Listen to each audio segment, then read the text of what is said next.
भाई static GK class number 3 में आपका स्वागत है।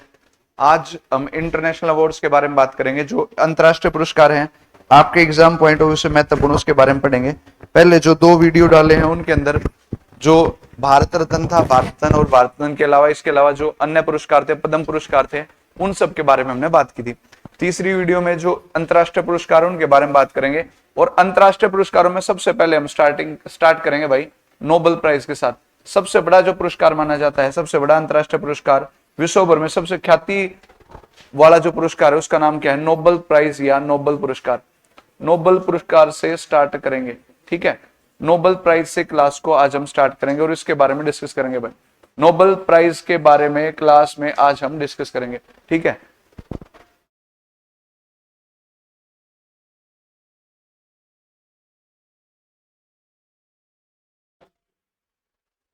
पद्म वाले जो हैं वो अभी के लिखवाने थे, पहले वेले का कोई कॉन्सेप्ट था नहीं, हर साल कई कई दिए जाते हैं, इसलिए वो इतने ही लिखवाने थे। नोबेल पुरस्कार जो है वो दुनिया के सर्वोच्च सम्मान माने जाते हैं। हाईएस्ट अवार्ड वर्ल्ड में सबसे सर्वोच्च सम्मान कौन से माने जाते हैं? दुनिया का सर्वोच्च सम्मान, दुनिया के सर्वोच्च सम्मान कौन से माने जाते हैं भाई? हाईएस्ट अवार्ड किसको माना जाता है? ये आपके कौन से हैं? ये हैं आपके नोबेल प्राइज। कौन से भाई? नोबेल प्राइज को दुनिया का सर्वोच्च सम्मान माना जाता है। नोबेल पुरस्कार जो है इसकी शुरुआत साल 1901 से हुई थी भाई। साल 1901 से इसकी शुरुआत हुई थी। इसकी घोषणा जो है, इसकी अनाउंसमेंट किसके द्वारा, इसकी घोषणा कि ऐसे अवार्ड दिए जाएंगे, ये घोषणा कब की गई थी? साल 1900 में की गई थी, ठीक है। 1901 से इनको शुरू किया जाता है। ये पुरस्कार प्रत्येक वर्ष दिए जाते हैं। और स्टार्टिंग जब हुई थी तो कितनी फील्ड में दिया जाता था भाई? 5 फील्ड के अंदर ही दिया जाता था, 5 क्षेत्रों के अंदर ये पुरस्कार दिए जाते थे। नोबेल प्राइज जो है इसकी घोषणा तो आपकी कब होती है? हर साल जो अक्टूबर महीना है, अक्टूबर महीने के अंदर इसकी घोषणा की जाती है। और ये प्राइज कब बांटे जाते हैं भाई? ये प्राइज डिस्ट्रीब्यूट किए जाते हैं, बांटे जाते हैं हर साल 10 दिसंबर के दिन। 10 दिसंबर में ये बांट दिए जाते हैं, ठीक है। 10 दिसंबर को ये बांटे जाते हैं। 10 दिसंबर आपका कौन सा डे भी होता है? एक दिन भी मनाया जाता है 10 दिसंबर को, और वो डे कौन सा है? Human right day. कौन सा डे है भाई? Human right day. मानवाधिकार, कभी भी मानवाधिकार दिवस कभी पूछे पेपर में, मानवाधिकार दिवस कब मनाया जाता है? 10 दिसंबर का जो दिन होता है वो मानवाधिकार दिवस के रूप में मनाया जाता है। 10 दिसंबर को बांटे जाते हैं। अक्टूबर महीने में घोषणा होती है। दुनिया के सर्वोच्च सम्मान है, 1901 से बांटने शुरू हुए। घोषणा कब हुई थी कि ऐसे कोई प्राइज दिए जाएंगे? साल 1900 में। कितनी फील्ड में दिए जाते हैं? 5 फील्ड में स्टार्ट हुए थे भाई, ठीक है। ये 5 फील्ड कौन कौन सी थी? फिजिक्स थी इसके अंदर, फिजिक्स के बाद आपकी बायो या आप ये भी बोल सकते हो फिजिक्स के अलावा बायो या मेडिकल। और क्या था भाई? बायो मेडिकल के अलावा केमिस्ट्री थी। इसके अलावा क्या था भाई? लिटरेचर, साहित्य, लिटरेचर या साहित्य। और क्या था भाई आपका? पीस। क्या था? पीस यानी शांति। इन 5 फील्ड के अंदर दिए जाते थे। कितनी फील्ड में दिए जाते थे? 5 फील्ड के अंदर शुरुआत में इन प्राइजेस को अनाउंस किया गया था। इनकी घोषणा किसमें की, कितने उसमें की गई थी भाई? 5 फील्ड में। देखो, नोबेल पुरस्कार देने का काम जो करती है वो नोबेल सोसाइटी है भाई, नोबेल सोसाइटी है। और ये जो नोबेल सोसाइटी है इसका भी गठन कर दिया गया था। कब कर दिया गया था? ये दिन कौन सा था? 29 जून और 29 जून साल 1900 में इसका गठन किया गया था। एक बार जो बच्चे लाइव वगैरह देख रहे हैं भाई, उन्होंने ये जरूर बताना है 29 जून को कौन सा डे मनाया जाता है। 29 जून भी एक महत्वपूर्ण दिवस हम मनाते हैं। 29 जुलाई को भी मनाते हैं, 29 अगस्त को मनाते हैं। 29 जून को कौन सा महत्वपूर्ण दिवस मनाया जाता है? देखो भाई, मैंने कहा पहले कितनी फील्ड में दिए जाते थे? शुरू हुए जब कितनी फील्ड में थे? 5, ठीक है। बाद में एक और फील्ड ऐड हुई थी, और ये 6th फील्ड कौन सी थी? 6th फील्ड थी आपकी इकोनॉमिक्स की। किसकी थी? इकोनॉमिक्स की फील्ड को ऐड किया गया था। इकोनॉमिक्स की फील्ड को ऐड करने की जो अनाउंसमेंट है, घोषणा है, वो तो कौन से ईयर में हो जाती है? 1967 में हो जाती है, ठीक है। फिर इसको एस्टेब्लिश कब किया जाता है? इसको एस्टेब्लिश, देखो भाई, घोषणा 67 में की दिए जाया करेंगे, एस्टेब्लिश किया गया 1968 में। लेकिन प्रथम बार दिया कब? प्रथम बार ये बांटे गए, प्रथम बार इकोनॉमिक्स का जो अवार्ड है वो बांटा गया था। कब बांटा गया था भाई? प्रथम बार इकोनॉमिक्स का जो अवार्ड है वो बांटा गया था कौन से ईयर में? 1969 1969 में प्रथम बार अर्थशास्त्र का नोबेल पुरस्कार बांटा गया था। प्रथम बार फर्स्ट टाइम इकोनॉमिक्स का नोबेल प्राइज कब बांटा गया था भाई? 1969। कब बांटा गया था? 1969 में दिया गया था। ये भी मैंने आपको बार बार लिखवा रखा है कि 1969 में जो पहली बार दिया गया था, ठीक है, जो पहली बार दिया गया था वो किसको दिया गया था भाई? Ragnar fish. किसको दिया गया था? रैगनार फिश को दिया गया था। कौन है रैगनार फिश? वो इकोनॉमिस्ट जिसने किसके बारे में बताया था? माइक्रो और मैक्रो। माइक्रो और मैक्रो, इकोनॉमिक्स में माइक्रो और मैक्रो के डिफरेंस के बारे में, माइक्रो मैक्रो दो पार्ट होते हैं इकोनॉमिक्स के, इसके बारे में सबसे पहले बताने वाले व्यक्ति का क्या नाम था?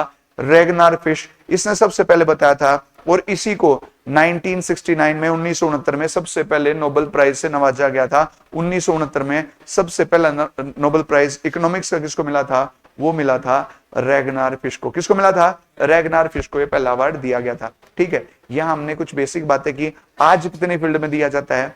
6 फील्ड में। कितनी फील्ड में दिया जाता है? 6। अब इनमें से जो क्वेश्चन आता है वो क्या आता है? जो पीस है, पीस का मतलब शांति का जो नोबेल पुरस्कार है वो कहां से दिया जाता है? वो दिया जाता है ओस्लो से। कहां से दिया जाता है? ओस्लो। और ओस्लो किसकी राजधानी का नाम है? मध्य रात्रि का सूर्य है। मध्य रात्रि का सूर्य कहां पे दिखाई देता है? वो देश कौन सा है? नॉर्वे। मध्य रात्रि के सूर्य का देश किसे कहा जाता है? नॉर्वे को कहा जाता है। किसको कहा जाता है? नॉर्वे। सबसे ज्यादा इलेक्ट्रिक व्हीकल्स वाला देश कौन सा है? वो देश भी कौन सा है? आप सारे जानते होंगे, उसका देश का नाम भी क्या है? नॉर्वे। क्या नाम है? नॉर्वे। नॉर्वे की राजधानी का नाम क्या है? ओस्लो। ओस्लो से दिया जाता है। ठीक है, कई साल पहले 3-4-5 साल पहले हरियाणा ने जब एग्जाम शुरू किए तो नॉर्वे की राजधानी पेपर में पूछी गई थी जिसका नाम क्या था? ओस्लो। ठीक है, बाकी जो फील्ड बच गई ना भाई, उनका कहां से दिया जाता है? उनका दिया जाता है स्वीडन। स्वीडन देश है, स्वीडन की राजधानी का क्या नाम है? स्वीडन की राजधानी का नाम है स्टॉकहोम। क्या नाम है? स्टॉकहोम। स्वीडन की राजधानी स्टॉकहोम से दिया जाता है। बाकी जो भी फील्ड बच गई उनका नोबेल प्राइज कहां से दिया जाता है? स्वीडन की राजधानी, स्वीडन की कैपिटल से, जिसका नाम क्या है? जिसका नाम है आपका स्टॉकहोम। क्या नाम है? स्टॉकहोम। स्वीडन की राजधानी स्टॉकहोम से पुरस्कार दिया जाता है। ठीक है, अब देखो स्वीडन स्टॉकहोम का इंपॉर्टेंट रूल है। जब हम ये प्राइज, इसका प्राइज का नाम नोबेल पुरस्कार क्यों है, इन सब बातों के बारे में बात करेंगे तो स्वीडन का जिक्र आज आना लाजमी है। ये पुरस्कार जो नोबेल पुरस्कार है, इसकी स्टार्टिंग कहां से होती है? अगर मैं बिल्कुल बेसिक से आपको बताऊं, एक बार देखिए यहां तक, कोई डाउट हो तो बताइए, उसके बाद आगे चलेंगे। इसकी जो शुरुआत होती है वो एक व्यक्ति से होती है जिसका नाम है अल्फ्रेड नोबेल। अल्फ्रेड नोबेल भाई, एक एविवाइट स्वीडिश वैज्ञानिक अल्फ्रेड नोबेल जो हैं वो क्या थे? एक एविवाइट अनमैरिड स्वीडिश साइंटिस्ट थे। एविवाइट स्वीडिश वैज्ञानिक का नाम क्या था? इनका नाम था भाई अल्फ्रेड नोबेल। क्या नाम था? Alfred Nobel. अनमैरिड थे। इनका जन्म कहां पे हुआ था? इनका जन्म 1833 में हुआ था, यूरोप के अंदर 1833 में। हालांकि इनकी फैमिली भाई पहले स्वीडन से नहीं थी, शिफ्ट हो गई थी रशिया वगैरह से। 1833 में डेथ कब हुई? हालांकि फैमिली के बारे में ज्यादा कुछ नहीं जानेगा, 1896 में हुई। लेकिन ऐसा क्या काम कर गया भाई लड़का जिससे इसको याद रखा जाता है? अल्फ्रेड नोबेल को दुनिया में जाना जाता है for discovery of dynamite. Dynamite के आविष्कार के लिए जाना जाता है। डायनामाइट के आविष्कार के लिए दुनिया में किसको जाना जाता है? Discovery of dynamite. डायनामाइट अर्थात बारूद के आविष्कार के लिए किसको जाना जाता है भाई? बारूद के आविष्कार के लिए जाना जाता है अल्फ्रेड नोबेल को। ठीक है, आप मूवी वगैरह में देखते होंगे, पहाड़ी एरिया है, वहां पे वो छोटा सा डायनामाइट वाइट लगा दिया जाता है, वहां पे विस्फोट हो जाता है ना, ऐसे करके बैठ जाते हैं कई बार कान वानों में उंगली डाल के। डायनामाइट का आविष्कार दुनिया के लिए, मतलब आज तक दुनिया समझ ही नहीं पाई ये दुनिया के लिए अच्छा था या दुनिया के लिए गलत था, क्योंकि बाद में लोगों ने इसका नकारात्मक तौर तरीकों से प्रयोग करना स्टार्ट कर दिया। जब इनिशियली इन्होंने ये यूज किया था वो किसके लिए था? मतलब भाई एक हीरो से स्टार्ट होके लास्ट तक, जिंदगी के लास्ट तक फेज तक पहुंचते पहुंचते एक विलन में कन्वर्ट हो गए थे। कौन हो गए थे भाई? आपके अल्फ्रेड नोबेल। देखो शुरू में तो इन्होंने क्यों बनाया था? पहाड़ी वाड़ियों के अंदर पहाड़ों वाड़ों को तोड़ के वहां पे रोड वगैरह बनाए जा सके। लेकिन जब लोगों ने बारूद डायनामाइट का प्रयोग गलत रास्तों के लिए करना शुरू कर दिया और जिन जिन लोगों की फैमिली में कैजुअलिटी हुई, लोगों की डेथ हुई, तो उन लोगों ने इसको दोष देना शुरू कर दिया कि अल्फ्रेड नोबेल का सत्यानाश हो भाई। अपने यहाँ तो पता है फिर तुम्हें कैसी कैसी बद्दुआएं दी जाती हैं ना, समझ सकते हो तुम। तो इस तरीके की बद्दुआएं देनी स्टार्ट कर दी। अब अल्फ्रेड नोबेल जब मरा 1896 में, तो उसके बाद वकील साहब आते हैं, जैसे हमारी हिंदी फिल्मों के अंदर आते हैं, वकील साहब वसीयत पढ़ते और कहते हैं जो चल अचल संपत्ति है अल्फ्रेड नोबेल की, जो चल अचल संपत्ति है, प्लाट वलाट हैं, जितने भी अपने कैश रख के जा रहा है और भी जो जमीन वमीन खरीद रखी है, उस सब संपत्ति से हर साल उन व्यक्तियों को प्राइज दिया जाया करेगा जो दुनिया में अच्छा काम कर रहे हैं, जो दुनिया में अच्छा काम कर रहे हैं उन लोगों के लिए प्राइज दिया जाया करेगा। और इसके लिए एक नोबल काउंसिल, नोबल समिति का गठन किया गया। और स्वीडिश करेंसी में स्वीडिश क्रोनर, स्वीडन की करेंसी का क्या नाम है? स्वीडिश है क्रोनर। स्वीडिश बैंक जो है वो स्वीडिश क्रोनर के तौर पे फॉर्म में क्या देगा? अपने पुरस्कार की राशि देगा। इसलिए पुरस्कार की राशि कभी भी फिक्स नहीं होती, पुरस्कार की राशि कभी भी फिक्स नहीं होती। उनसे जो ब्याज आएगा ना, जो पैसा उसका है, उससे क्या दिया जाएगा भाई? हर साल नोबेल प्राइज दिए जाते हैं, हर साल नोबेल प्राइज दिए जाते हैं। ठीक है, इसका सिस्टम जैसे आपने अभी भारत रत्न पढ़ा, आपके दिमाग में ताजी ताजी सी बात होगी। मैंने आपको ये बताया था मरणोपरांत भारत रत्न शुरू हुआ था 1955, बिल्कुल याद है आपको। इसमें क्या हुआ? स्टार्टिंग में तो मरणोपरांत का सिस्टम था, लेकिन 1974 के बाद मरणोपरांत इसे बंद कर दिया गया कि मरने के बाद हम किसी को नहीं देंगे भाई, इतना लंबा ठेका उठा के नहीं चलते। हर साल दुनिया बहुत अच्छे अच्छे काम करती है तो हर साल ही दे दिया करेंगे। मरणोपरांत इसे क्या कर दिया गया? मरणोपरांत इसे बंद कर दिया गया। ये कब कर दिया गया? 1974। इससे पहले दो व्यक्ति ऐसे थे जिन्हें मरणोपरांत नोबेल पुरस्कार मिला। जिन्हें मरणोपरांत नोबेल पुरस्कार मिला। ठीक है, मरणोपरांत नोबेल पुरस्कार मिला। दो व्यक्ति ऐसे भी थे भाई। ठीक है, मरणोपरांत जिन्हें नोबेल प्राइज से सम्मानित किया गया, ऐसे दो व्यक्ति थे। और ये दो व्यक्ति कौन कौन थे? मरणोपरांत जिन्हें नोबेल प्राइज मिला, ये दो व्यक्ति थे। ठीक है, एक का नाम था एरिस्टिन 1931, और दूसरे व्यक्ति थे यूएनओ के हेड रहे थे, यूनाइटेड नेशन ऑर्गेनाइजेशन के हेड रहे थे, डैग एमरशोल्ड। इन्हें कब मिला था? 1961 में इन्हें मिला था। कब मिला था? 1961 में। एमरसोल्ड, एरिस्टिन और दूसरा नाम क्या है? एमरसोल्ड। डैग एमरसोल्ड कौन है? डैग एमरसोल्ड के बारे में आपको बता दूं, यूएन महासचिव रहे हैं, यूनाइटेड नेशन के महासचिव रहे हैं। कौन रहे हैं भाई? यूनाइटेड नेशन के महासचिव रहे हैं एमरसोल्ड। डैग एमरसोल्ड जो है वो यूएन के महासचिव रहे हैं, यूएन के हेड रहे हैं। ऐसे यूएन हेड का नाम बताइए जिन्हें नोबेल पुरस्कार मिला है? डैग एमरसोल्ड। क्या नाम है? डैग एमरसोल्ड। सीधा सीधा क्वेश्चन पूछ सकता है। दो व्यक्ति एरिस्टिन और एमरसोल्ड। कब के बाद बंद हो गया था? 1974 के बाद इसे क्या कर दिया गया था? बंद नहीं भाई, 1955 से भारत रत्न। कौन से? भारत रत्न हुए थे। ये आपके स्टार्टिंग से ही थे। कब के बाद इन्हें बंद कर दिया गया है? 1974 के बाद इन्हें बंद कर दिया। वो भारत रत्न के बारे में कह रहा था, मैं याद दिलाना चाह रहा था कि 2 दिन पहले की क्लास का आपको याद है कि नहीं, बस इतनी सी बात थी। ठीक है, देखो भाई, सबसे ज्यादा उम्र में ये पुरस्कार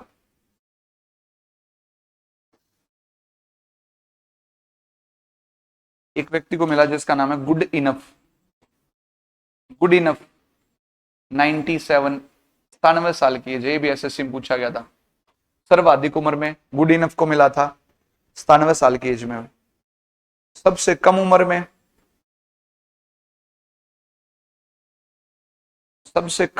में नोबेल पुरस्कार, सबसे कम एज में नोबेल पुरस्कार किसको मिला? ये किसको मिला भाई? मलाला यूसुफजई। मलाला यूसुफजई का संबंध कहां से है? मलाला यूसुफजई का संबंध है भाई पाकिस्तान से। मलाला यूसुफजई का संबंध कहां से है? पाकिस्तान। ये थोड़ा ठीक हो जाता है हमारे लिए, इंपॉर्टेंट हो जाता है, क्योंकि मलाला की बुक आती है पेपर में। मलाला को जब मिला था 17 साल की उम्र में मिला था भाई। ठीक है, आतंकवाद के लड़ने, तालिबान के खिलाफ लड़ाई के लिए। गुड इनफ 97 साल की एज का हो रहा था। मेरे ख्याल तक गुड एज है, गुड इनफ एज है 97 साल, इसलिए हमने उसका नाम भी गुड इनफ रखा है। 97 साल उम्र बहुत हो जाए सर, गुड इनफ एज, तो इसलिए गुड इनफ नाम है सबसे ज्यादा उम्र में। सबसे कम उम्र में किसको मिला था? मलाला यूसुफजई को। पाकिस्तान, तालिबान नहीं भाई, स्कूल में जाने देते, स्कूल में जाओ थी, नदी वदी में गोली गाली मार दी थी कई सारी, फिर भी बच गई थी, है ना। तो उसका नाम क्या था? मलाला यूसुफजई। कब मिला था इसको? 2014 में। 2014 में मिला था, 2014 में मिला था। ये साल इसलिए भी महत्वपूर्ण है कि 2014 में एक भारतीय को भी मिला था, और जिस भारतीय को मिला था उसका नाम क्या था? उसका नाम था कैलाश सत्यार्थी। क्या नाम था? कैलाश सत्यार्थी को भी ये पुरस्कार मिला था। कैलाश सत्यार्थी को भी ये पुरस्कार मिला था। कैलाश सत्यार्थी को भी ये पुरस्कार मिला था भाई। कैलाश सत्यार्थी को भी ये पुरस्कार मिला था। कैलाश सत्यार्थी को किसके लिए मिला था? बचपन बचाओ आंदोलन। कैलाश सत्यार्थी ने कौन सा आंदोलन चलाया था भारत में? बचपन बचाओ आंदोलन के लिए कैलाश सत्यार्थी को यह पुरस्कार मिला था। बचपन बचाओ आंदोलन चलाया था। इनको भी कब मिला था? 2014 2014 में इन्हें इस पुरस्कार से सम्मानित किया गया था। इन्हें इस पुरस्कार से सम्मानित किया गया था 2014 में। और इनके साथ साथ जिस महिला को मिला शांति के क्षेत्र में, उसका नाम क्या था? मलाला यूसुफजई। कहां की है? पाकिस्तान की है। देखो मैंने कहा मलाला की 2 बुक आई हैं पेपर में। मलाला की 2 बुक आई हैं। एक तो रिसेंट बुक है we are displaced, we are displaced, और एक इसने लिखी थी I am Malala, I am Malala, I am Malala, और एक वी आर डिस्प्लेस्ड। ये दोनों पुस्तकें किसकी हैं? मलाला यूसुफजई की हैं। किसकी हैं भाई? मलाला यूसुफजई की पुस्तकें हैं। वी आर डिस्प्लेस्ड और आई am Malala. I am Malala और वी आर डिस्प्लेस्ड किसकी पुस्तकों के नाम है भाई? ये पुस्तक है मलाला यूसुफजई की। किसकी है भाई? मलाला यूसुफजई की पुस्तकों के नाम है। ये पॉइंट आपने ध्यान रखना है। आई एम डिस्प्लेस्ड और वी आर डिस्प्लेस्ड और आई एम मलाला किसकी बुक है? मलाला यूसुफजई की। ठीक है, ये ध्यान रखना है। पहली बात तो ज्यादातर केसेस में पूछा नहीं है, फिर भी हम मैंने थोड़ा सा रिसर्च करके इस पे लिखा था। तो भाई कैसे कहीं मेरे को प्रीवियस ईयर में नोबेल पुरस्कार से क्वेश्चन नहीं मिला कि लड़का अलग बता दो कि लड़का कौन है सबसे कम उम्र में जिसको मिला। फिर भी अगर पूछ ले तो लॉरेंस, क्या नाम है? लॉरेंस नाम का लड़का है 25 साल की उम्र में। सबसे कम उम्र में किसी लड़के को पूछ ले तो लॉरेंस बिश्नोई का नाम याद रख लेना। अपना अपना लॉरेंस बिश्नोई जरूरी नहीं है याद रखना, लॉरेंस का नाम याद रख लेना, उससे काम हो जाएगा तुम्हारा, है ना। इतना सारा नाम याद रखने से तुम्हारा काम हो जाएगा, तुम्हारा काम अच्छे से हो जाएगा। ठीक है, फिर यहां पे हम बात करेंगे सर्वाधिक बार नोबेल पुरस्कार विजेता।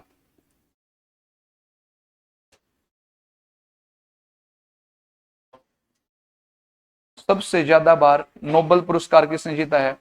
तो सबसे ज्यादा बार जो नोबेल पुरस्कार है वो एक सोसाइटी ने जीता है जिसका नाम क्या है? Red cross. क्या नाम है भाई? Red cross. Red cross society. ठीक है, रेड क्रॉस सोसाइटी का गठन, इसके फाउंडर कौन है? रेड क्रॉस के फाउंडर का क्या नाम है? इसके फाउंडर का नाम है हेनरी ड्यूपोंट। हेनरी ड्यूपोंट इसके फाउंडर का नाम है।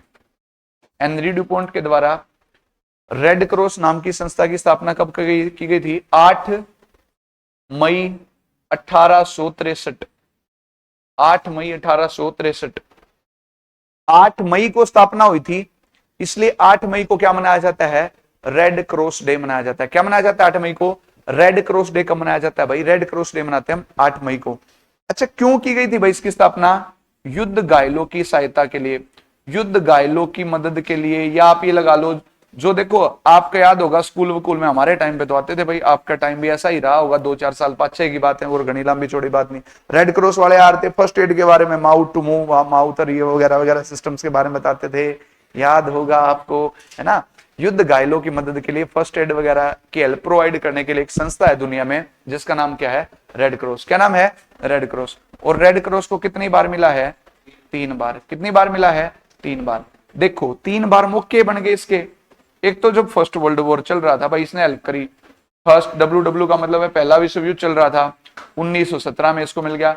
ईयर ना भी याद करो तो काम चल जाएगा, कोई बात नहीं है, साल ना भी याद हो तो काम चल जाएगा। फिर भी अगर आजकल जैसे स्टैटिक को बड़ा गंदा मजाक बना लिया है, सेकेंड वर्ल्ड वॉर के दौरान मिला था 1944। फर्स्ट वर्ल्ड वॉर आप सारे जानते होंगे 1914 से 1918 के बीच में वर्साई की संधि के तहत 1919 में खत्म हो गया था। और दूसरा विश्व युद्ध 1939 से 1945 के बीच में, सेकेंड वर्ल्ड वॉर में इसको 1944 में मिला। और फिर जब इसकी स्थापना के 100 साल पूरे हो गए, स्थापना के 100 साल, 100 ईयर्स ऑफ ग्लोरी, 100 साल पूरे होने पे मिला 1963।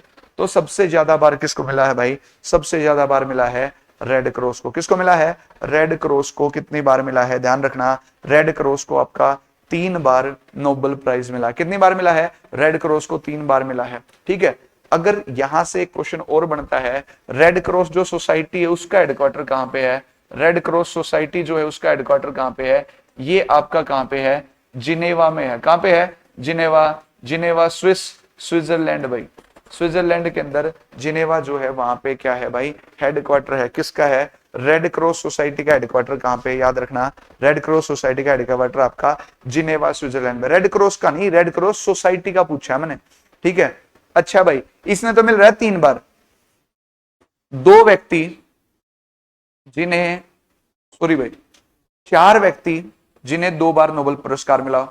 4 व्यक्ति जिन्हें 2 बार नोबेल पुरस्कार मिला, जिन्हें 2 बार नोबेल पुरस्कार मिला।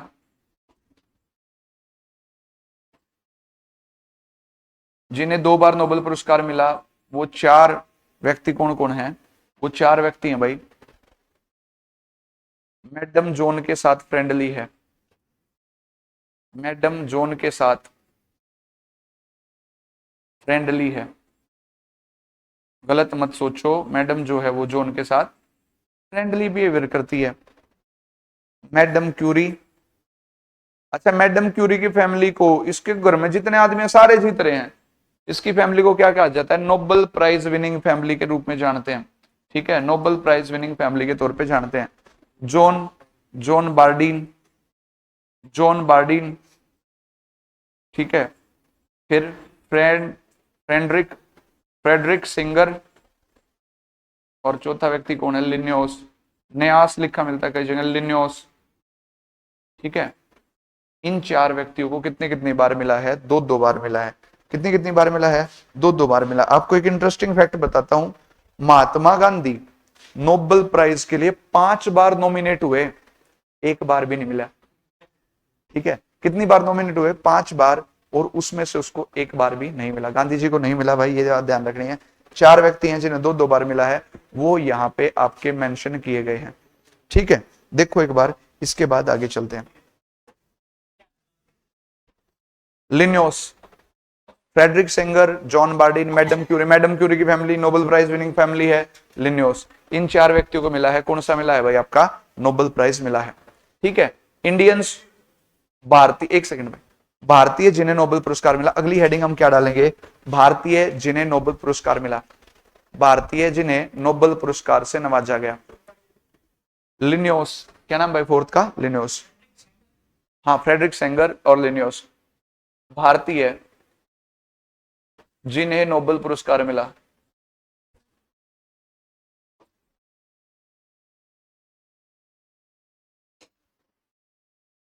भारतीय जिन्हें नोबेल पुरस्कार मिला, नोबेल पुरस्कार से सम्मानित किया गया, ठीक है, वो कौन कौन थे, इंडियंस कौन कौन है भाई जिन्हें नोबेल प्राइज से सम्मानित किया गया। देखो, सबसे पहला, प्रथम एशियाई, भारत का छोड़ो, प्रथम एशियाई व्यक्ति कौन थे जिन्हें नोबेल पुरस्कार मिला, जिन्हें नोबेल पुरस्कार मिला,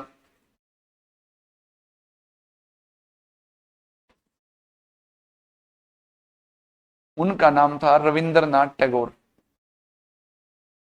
क्या नाम था भाई, रविंद्रनाथ टैगोर। रविंद्रनाथ टैगोर पहले एशियाई थे जिन्हें मिला, मतलब भारत का तो था भाई, एशिया का पहला आदमी था जिन्हें नोबेल पुरस्कार से सम्मानित किया गया। और इन्हें नोबेल पुरस्कार से कब सम्मानित किया गया, साल 1913। 1913 में इन्हें नोबेल पुरस्कार से सम्मानित किया गया।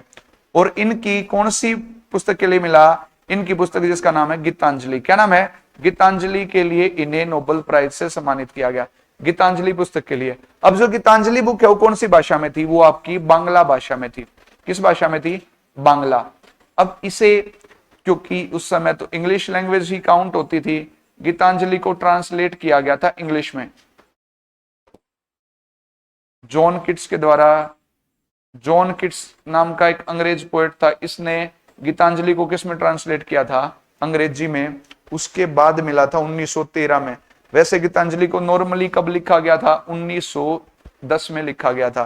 ट्रांसलेट कब किया, 1912 में। और मिला कब भाई, साहित्य के क्षेत्र में, साहित्य के क्षेत्र में नोबेल पुरस्कार मिलता है इनको, साहित्य के क्षेत्र में इन्हें नोबेल प्राइज दिया जाता है। कौन से ईयर में दिया जाता है, 1913 में। कब दिया जाता है, 1913। 1913 में इन्हें नोबेल प्राइज दिया जाता है। रविंद्रनाथ टैगोर को एक टाइटल मिला हुआ, एक उपाधि मिली हुई है, वो कौन सा टाइटल है भाई, गुरुदेव। गुरुदेव किसे कहा गया? गुरुदेव कहा गया रविंद्रनाथ टैगोर को। किसको कहा गया है? रविंद्रनाथ टैगोर। अच्छा, ये उपाधियों का खेल बड़ा सिस्टमैटिक है। टैगोर ने महात्मा की उपाधि दे दी गांधी को, और गांधी ने इसको क्या कह दिया? गुरुदेव। पागल बना रखा आप लोगों का, है ना? ये तू महात्मा भाई और मैं गुरुदेव। सही बात है, बहुत अच्छी बात है, तू महात्मा और मैं गुरुदेव। रविंद्रनाथ टैगोर ने महात्मा गांधी को महात्मा की उपाधि दी, और महात्मा गांधी ने रविंद्रनाथ टैगोर को क्या कहा? गुरुदेव। क्या कहा? गुरु। हालांकि बहुत अच्छी पर्सनैलिटी है, बहुत बहुत गजब पर्सनैलिटी है, हम किसी की भी दोनों में से बेइज्जती नहीं करे, एक से बढ़ के एक व्यक्तित्व है, लेकिन फिर भी देखो आपस में तो ऐसे बांटना थोड़ा सा गलत ही लग रहा है हमें। रविंद्रनाथ टैगोर, आपको अब तो ये तो पक्का ही याद रखना पड़ेगा, 1-1.5 साल 2 साल, 1901 में शांति निकेतन की स्थापना की थी। किसकी स्थापना की थी? शांति निकेतन की स्थापना की थी साल 1901 में।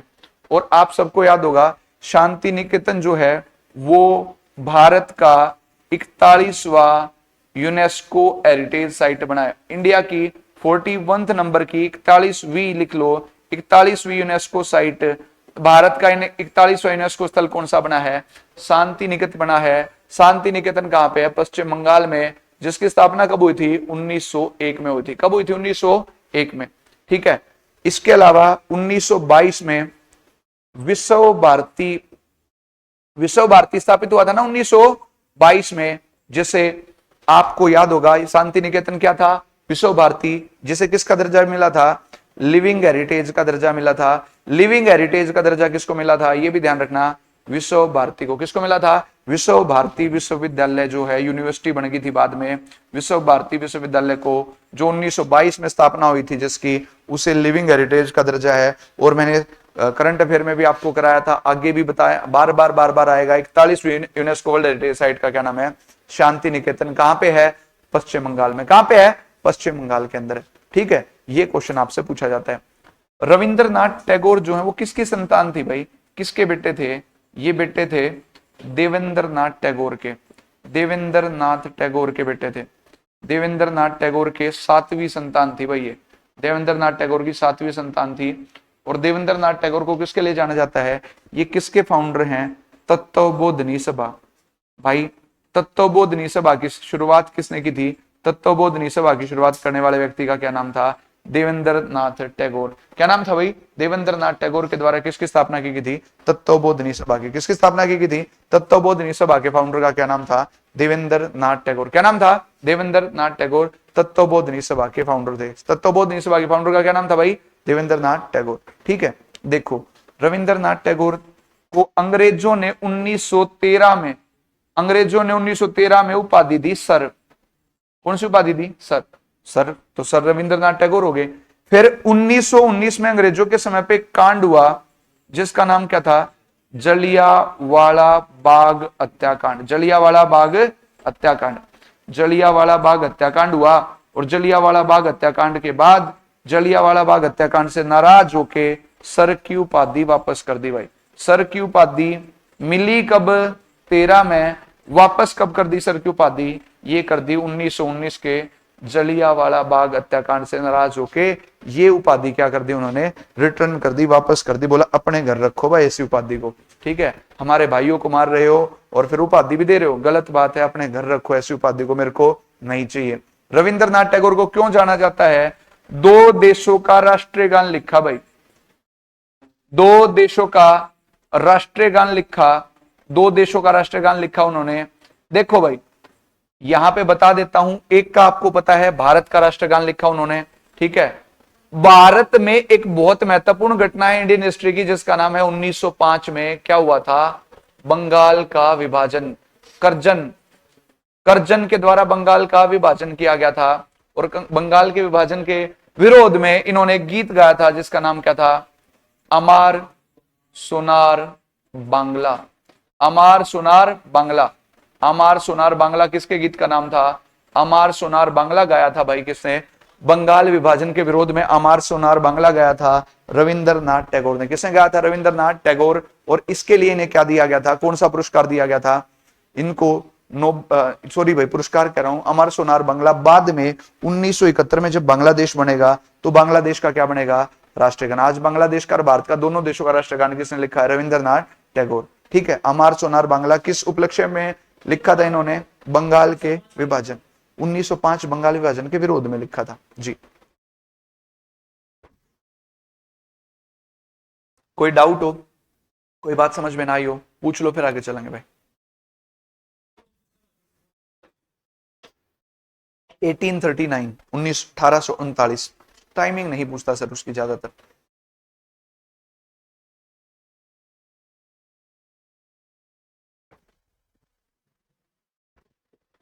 भारत में एक और सभा होगी, ब्रह्म समाज, क्या नाम होगा? जिसकी स्थापना 1828 में राजा राम मोहन राय ने की थी। राम मोहन राय की मौत कब होती थी? 1833। बाद में तत्वबोधनी सभा किस में मर्ज हो जाएगी? ब्रह्म समाज में। किस मिल जाएगी? ब्रह्म समाज। और ब्रह्म समाज को बहुत समय तक कौन संभालेंगे? देवेंद्र नाथ टैगोर संभालेंगे बहुत समय तक। ठीक है, बाद में एक और आओगा लड़का नया सा, वो कुछ लड़ाई कर देगा। नहीं नहीं, लड़के करते हैं ऐसा, पर अच्छे खासे टाइम तक देवेंद्र नाथ टैगोर सुना। 7वें नंबर का लड़का था, क्या नाम था अपने देवेंद्र नाथ टैगोर के लड़के का? रविंद्रनाथ टैगोर। ठीक है, पहला पुरस्कार इसको मिला। चले गई? ठीक है भाई, सारी बातें क्लियर है मेरे ख्याल से, और आगे चलते हैं। देखो, भारतीय जिन्हें नोबेल पुरस्कार मिला, इस एवज में एक व्यक्ति का नाम आता है 1930 में सीवी रमन। सीवी रमन, ठीक है, सीवी रमन का नाम आता है। सीवी रमन 1930 में मिला था। किस क्षेत्र में मिला था? फिजिक्स। विबग्योर सिस्टम आपको बता रखा है। Scattering of light, scattering of light के कॉन्सेप्ट के लिए मिला था। किसको मिला था? सीवी रमन। इसके बारे में जल्दी इसलिए बता रहा हूं क्योंकि इसका हम डिस्कस कर चुके हैं। भाई ने जब स्कैटरिंग ऑफ लाइट का कॉन्सेप्ट दिया था 28 फरवरी को दिया था। कब दिया था? 28 फरवरी। इसलिए 28 फरवरी को क्या मनाया जाता है? National science day. क्या मनाया जाता है? National science day. CV Raman पूरे श्योर थे कि इनको मिलेगा, कोट वोट पहला संभाल लिया था भाई उस टाइम पे। और दूसरा नोबेल पुरस्कार विजेता व्यक्ति कौन है? सीवी रमन। कौन है भाई? सीवी रमन। ठीक है, सीवी रमन के बाद नेक्स्ट जो नाम आता है वो आता है 1968, 1968। और 1968 में ये पुरस्कार किसको मिला था? हर गोविंद खुराना। हर गोविंद खुराना। यार यहां ना बहुत बेइज्जती होती है। हर गोविंद खुराना को कृत्रिम जीन, बायोलॉजी मेडिसिन के लिए कृत्रिम जीन की खोज करने के लिए इन्होंने कृत्रिम जीन की खोज कर दी थी, और इसके लिए मिला था। किसको मिला था? हरगोविंद खुराना को। एक तो हमारी सबसे बड़ी कमी क्या है, हमारे देश की कमी क्या है, हम ना अपना बड़ा जल्दी मान लेते हैं। हरगोविंद खुराना की फैमिली दादा परदादा शिफ्ट हो गए थे अमेरिका। ठीक है, इसको मिला। भारतीय मीडिया मतलब जैसे आपको पता है ड्रामे करती है, पहले भी थोड़े बहुत तो कराया करती। भारत जश्न मना रहा है कि इसके दादा यहाँ फलानी भूमि पे हल चलाया करते, ये चलाया करते। भारत ने पूरा जश्न मना रखा। इससे पूछा गया भाई, हाँ भाई तेरे को मिला, भारतवर्ष कह रहा है कि हमारा, इसने सीधा जवाब दे दिया कि मेरा भारत तक कोई मतलब नहीं। ठीक है, मेरे दादा परदादा वहां से आ गए थे, मैं अमेरिकन बोर्न हूं, अमेरिका का नागरिक हूं, मेरा भारत तक कोई चक्कर नहीं। लेकिन आज भी हम इसको लिखते हैं। बेइज्जती तो इसने की सीधा नाटिया मुंह पे, और उसके बाद भी आज हम इसको लिख रहे हैं। हरगोविंद खुराना कृत्रिम जीन की खोज के लिए बायोलॉजी या मेडिसिन के क्षेत्र में इनको मिला था। फिर यह भी, वैसे तो बहन जी बाहर से ही आई थी, लेकिन आप हम इसको बिल्कुल अपना मानते हैं। पूरा पूरा प्यार सम्मान जो कुछ हमसे दिया जाता देते हैं। अल्बेनिया देश से आई थी मदर टेरेसा, वो सफेद कपड़ों वाली दादी जी। शांति के क्षेत्र में मिला था 1979 में। शांति के क्षेत्र में अल्बेनिया देश से संबंधित, अल्बेनिया टू इंडिया आई थी ये, और इसको दिया जाता है 1979 में। 1983 1983 सुब्रमण्यम चंद्रशेखर। सुब्रमण्यम चंद्रशेखर, सुब्रमण्यम चंद्रशेखर को दिया गया। ठीक है, स्टार्स, तारों की संरचना को लेके, तारों की संरचना के कॉन्सेप्ट के ऊपर काम किया था। तारों की संरचना के ऊपर काम किया था, किसने किया था? सुब्रमण्यम चंद्रशेखर ने 1983 में तारों की संरचना के ऊपर, स्टार्स के ऊपर काम किया था। तो फिजिक्स के क्षेत्र में मिला था 1983 में। किसको मिला था? सुब्रमण्यम चंद्रशेखर को। तो सेकंड नंबर के रमन साहब थे, तीसरा यो हो गया, चौथी टेरेसा बेंची होगी, 5वें नंबर पे कौन आ गया? सुब्रमण्यम चंद्रशेखर। ठीक है, इसके बाद नेक्स्ट अगर हम बात करेंगे आगे जिसकी हम डिस्कस करेंगे, 6ठे नंबर पे मिला था अमर्त्य सेन को।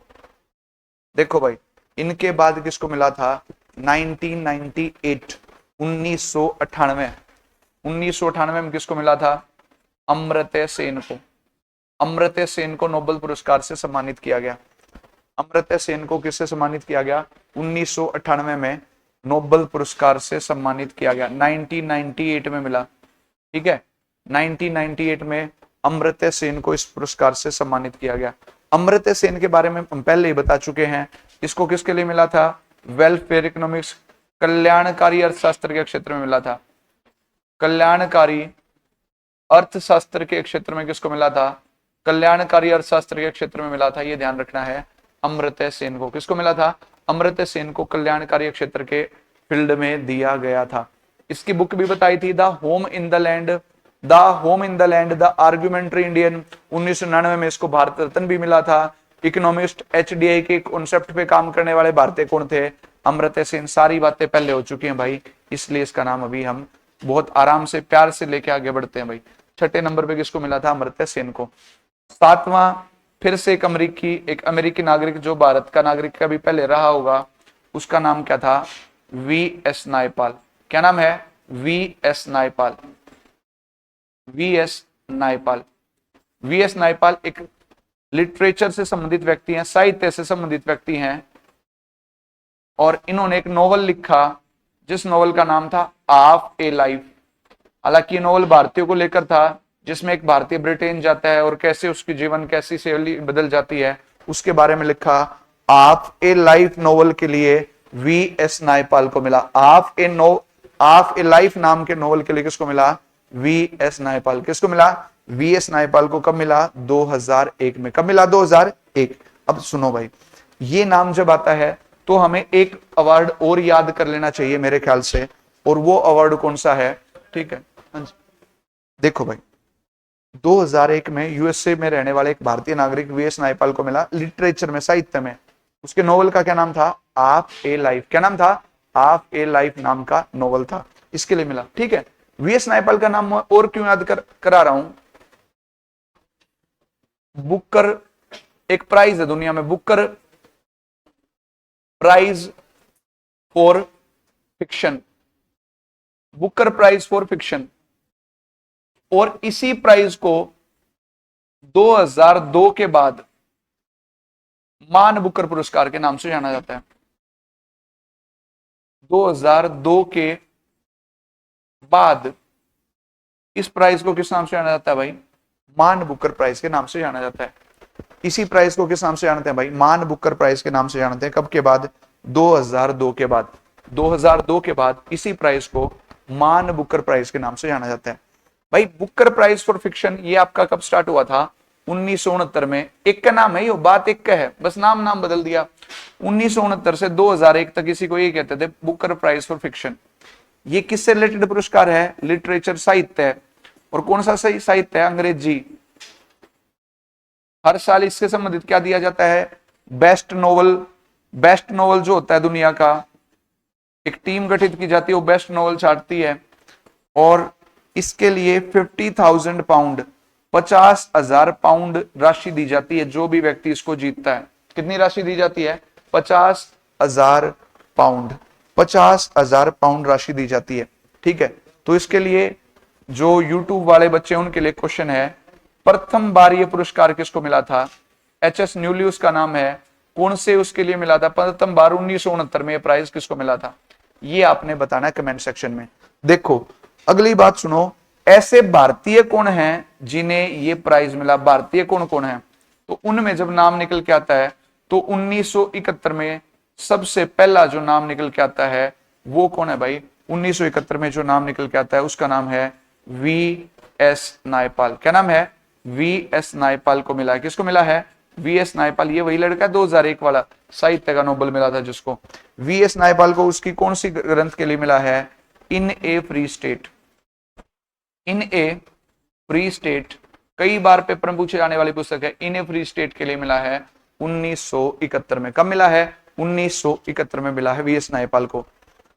इसके बाद 1981 में 1981 में सलमान रुश्दी, किसको भाई? सलमान रुश्दी, ब्रिटेन में रहते हैं, भारतीय सलमान रुश्दी, इसको मिला है। ठीक है, सलमान रुश्दी को दिया गया है 1997 में, 1997 में।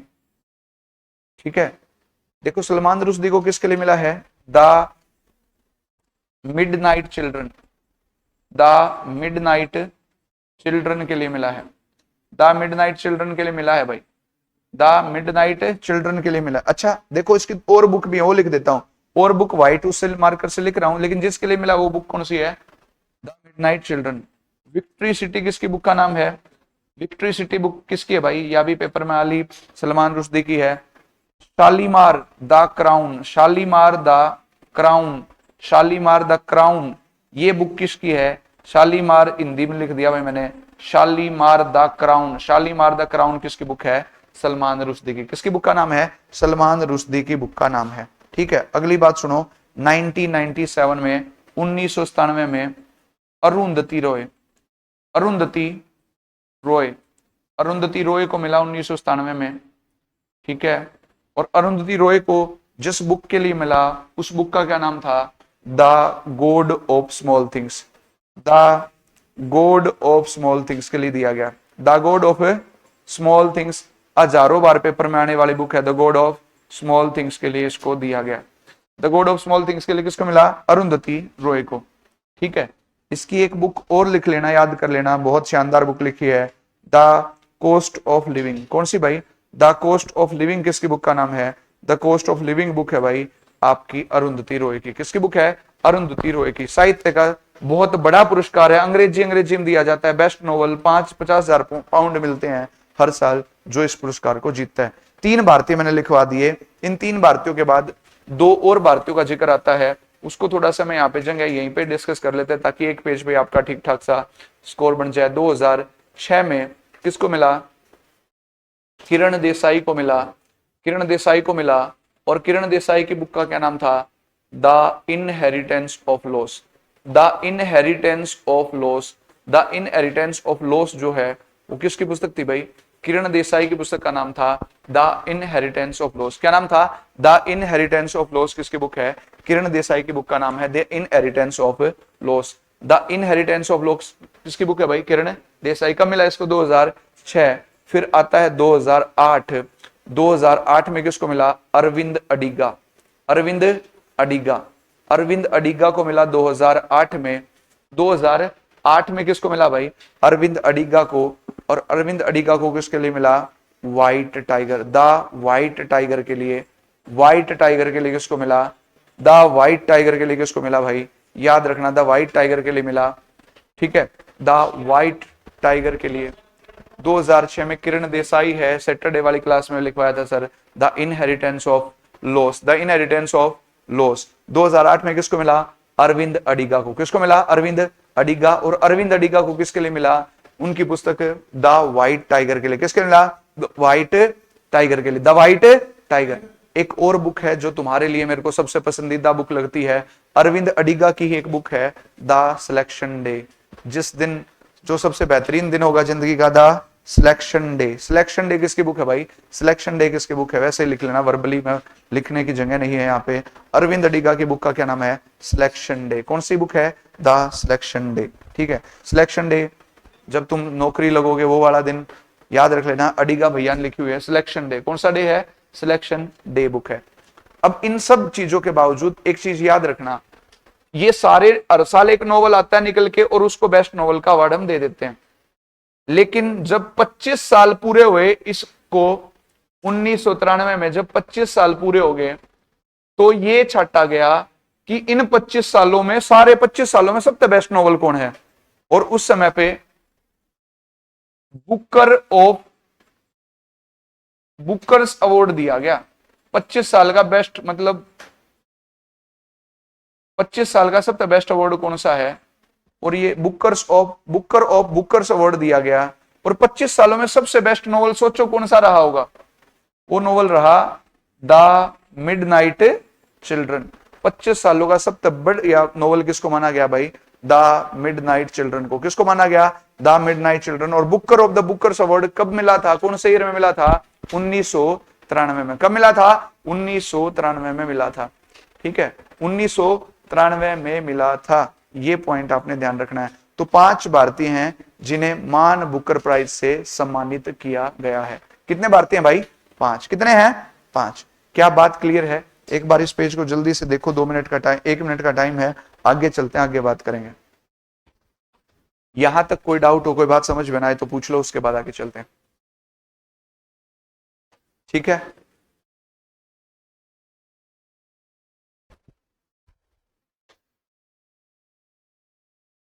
क्या रह गया? फोन की भी जरूरत रहेगी क्या?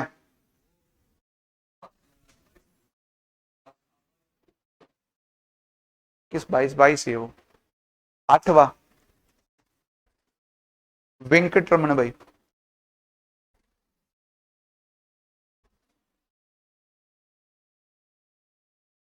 विश्व भारती की स्थापना का वर्ष देख रहा है क्या?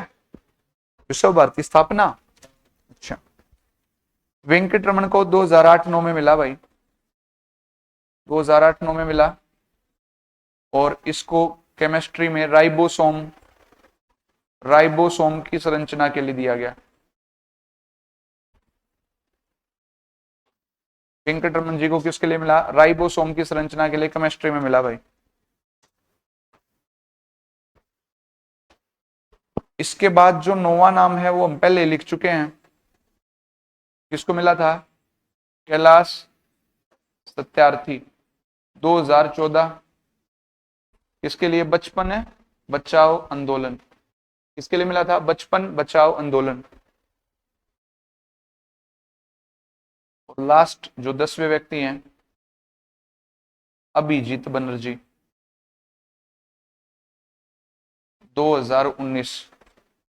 इकोनॉमिक्स में इन्होंने गरीबी वगैरह के कॉन्सेप्ट पे काम किया था। गरीबी वगैरह के कॉन्सेप्ट के ऊपर काम करने के कारण 2019 में मिला था। किसको मिला था? अभिजीत बनर्जी को। अभिजीत बनर्जी को कौन से ईयर में दिया गया? 2019। तो लास्ट भारत की तरफ से जो नोबेल प्राइज मिला है वो आपका कब का मिला है? 2019। अभिजीत बनर्जी इकोनॉमिक्स की फील्ड में। कौन सी फील्ड में मिला है? इकोनॉमिक्स की फील्ड में 2019 का अवार्ड दिया गया है। किसको दिया गया है? अभिजीत बनर्जी को। गरीबी वगैरह हटाओ कॉन्सेप्ट, गरीबी हटाओ के कॉन्सेप्ट के ऊपर काम करने वाले व्यक्ति का क्या नाम था? अभिजीत बनर्जी था। तो ये जो आज अपने पुरस्कार थे, वैसे 2 चीजों पे डिस्कस हो गया, नोबेल और नोबेल के साथ साथ मान बुकर प्राइज पे डिस्कस हो गया।